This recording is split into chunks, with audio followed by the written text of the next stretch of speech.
جانے تو جانے سارا باغ ہی جانے، نہ جانے تو کیا ہے گل ہی نہ جانے. تو سب کو پتا ہے لیکن خیبر پختونخوا کی حکومت کو اس کا پتہ نہیں. سنیے گا ذرا کیا فرما رہے ہیں دہشت گردی پہ. ان کی آراء کیا ہیں؟ جہاں 3800 دہشت گردی کے واقعات ہوئے، 80% of these terrorist incidents happened in KPK. What is the government and the ruling party in that province is saying? What is their stance on terrorism? اس کو بھی ذرا جاننا ضروری ہے کیونکہ یہ کلیئرٹی بھی اب قوم کو مکمل آ گئی ہے کہ یہ اس جنگ میں کدھر کھڑے ہیں. اس میں ہم بعد میں بات کر لیں گے کہ کیوں کھڑے ہیں.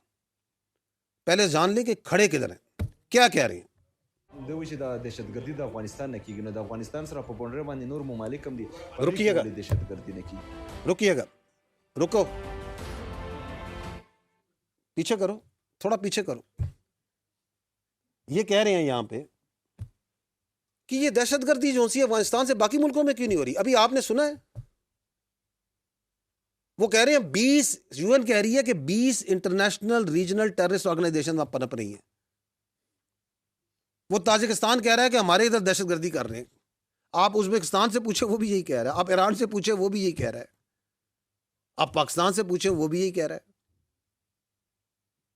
وہ چائنا کہتا ہے کہ یہ ETIM کا ذکر نہیں کر رہا. چائنا کے نمائندہ بیٹھے ہوئے یونائٹڈ نیشن سیکورٹی کونسل میں کہ وہاں پہ ہے افغانستان میں. کہہ رہا ہے یہ نہیں کہہ رہا. اور یہ اپنا بیانیہ بنا رہے ہیں جھوٹا کہ جی یہ پاکستان سے سارے، باقی تو سب بڑے خوش ہیں. کون خوش ہے ان سے؟ کون کہہ رہا ہے بڑا اچھا کام ہو رہا ہے وہاں پہ؟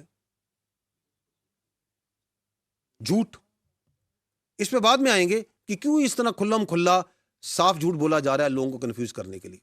تو یہ پہلا جھوٹ ذرا سن لیں، آگے چلیں.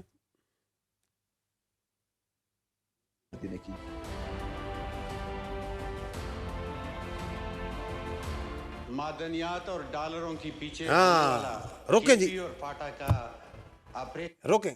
کس کی ہے یہ دہشت گردی کی جنگ؟ یہ فوج وہاں پہ معدنیات کے لیے اور ڈالروں کے لیے گئی ہوئی ہے. یہ کون سے ڈالر مل رہے ہیں؟ ڈالر تو ان کو مل رہے ہیں یہ افغانستان طالبان کو. ابھی انہوں نے کہا کہ 144 بلین ڈالر تو افغانستان میں ہم نے ادھر ڈولا تھا. اس کے بعد سے نہیں مل رہے ان کو. وہ کدھر گیا ہے؟ وہ ہندوستان کے پاس بیٹھ کے وہاں کیا معاہدے کر رہے ہیں کہ اتنے پیسے دے دو، اس کے پیسے دے دو، اس کے پیسے دے دو. ہمیں کون دے رہا ہے کاؤنٹر ٹیررزم میں ڈالر؟ آپ سارے مجھے بیٹھے انویسٹیگیٹر صافی بیٹھے، کون دے رہا ہے ہمیں بتائیں؟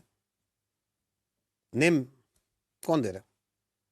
یہ پاکستان کا اپنا پیسہ، ٹیکس پیئر کا حلال کا پیسہ لگ رہا ہے اس دہشت گردی کی جنگ میں، اور ہمیں حلال کا ہی پیسہ چاہیے. معدنیات کی جنگ 4970، ہو سکتا ہے تھوڑے کم زیادہ ہوں، 5000 کے لگ بھگ معدنیات کے لائسنس ہیں جو کہ خیبر پختونخوا میں. ایسے ہی ہے نا بھائیو؟ کس نے ایشو کی ہیں؟ ادھر کیا GHQ نے ایشو کی ہیں، فیڈرل گورنمنٹ نے ایشو کی ہیں، mines and mineral department Khyber Pakhtunkhwa نے ایشو کی ہیں کیونکہ وہی مجاز اتھارٹی ہے. فوج کو ایشو کی ہیں، ایک یا دو ہوں گے جو کسی فوج کی سبسڈری کے پاس ہیں. کس کو ایشو کی ہمیں؟ کون وہاں انلیگل مائننگ کروا رہا ہے؟ اور ادھر بیٹھ کے اسمبلی میں بیٹھ کے جھوٹا بیانیہ بناتے ہیں. کیا فوج وہاں پہ کوئی بیلچے لے کے گئی ہوئی ہے، کوئی ڈرلنگ کر رہی ہے وہاں پہ؟ ہاں بالکل ہے آپ کے پاس معدنیات کی دولت، پورے پاکستان کے پاس معدنیات کی دولت ہے، لیکن وہ دولت اسی صورت نکلے گی جب وہاں پہ امن آئے گا، وہاں پہ یہ دہشت گردی کا خاتمہ ہوگا. اس کے بغیر کیسے نکلے گی؟ ہاں ہم چاہتے ہیں، یہ ملک چاہتا ہے، خیبر پختونخوا کے عوام چاہتے ہیں کہ ان معدنیات کا فائدہ خیبر پختونخوا کے عوام کو، نسلوں کو، ان بچوں کو پہنچے. اس کے لیے امن چاہیے. اس کے لیے آپ کے اپنے صوبے کے بچے شہید ہو رہے ہیں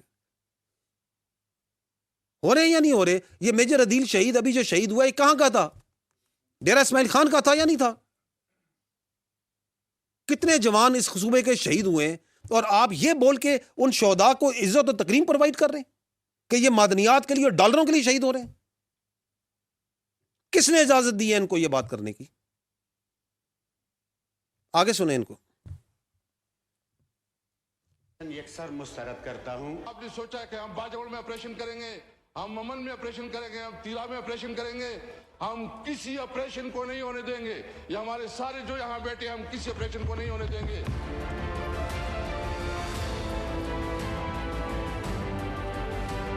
اچھا جی روکیں. کہتے ہیں جی کہ یہ فوج جون سی ہے اس کو کہ وڈرا کر جائے. Please listen very carefully and understand, this is army is a federal force and it is there, it works under federal instructions. اور ہمارا آئینی اور قانونی ہم پہ حکم ہے پاکستان کی ٹیریٹوریل انٹیگریٹی اور سیکیورٹی. اور یہ آپ کو کوئی اجازت نہیں دے سکتا کہ آپ اپنی سیاست کے لیے اپنے سہولت کار پتہ نہیں کس کی سہولت کاری کرنے کے لیے آپ جو سے اپنے صوبے کو اپنے علاقوں کو دہشت گردوں کے حوالے کر دیں. تھوڑا سا ماضی میں جائیں نا, تھوڑا سا زیادہ پرانی بات نہیں ہے. جب اسی طرح کے سیاسی نعروں اور ریٹورک پہ سوات سے فوج گئی تھی تو پھر کیا ہوا تھا؟ ہے ادھر کوئی بھائی سوات کا؟ کیا ہوا تھا؟ کس طرح سینکڑوں نہیں ہزاروں کی قربانی دی تھی سواتیوں نے, ان علاقوں کے بچوں نے, مٹا کے لوگوں نے دی یا نہیں دی؟ فوجیوں نے دی, خیبر پختونخوا کے لوگوں نے دی. تو آپ یہ کہ اس کو دوبارہ سے وہاں پہ ان کی اجارہ داری قائم کرنا چاہتے ہیں کہ آپریشن نہیں کرنے دیں گے تاکہ یہ پولیٹیکل ٹیرر کرائم نیکسس ہر جگہ پھیل جائے.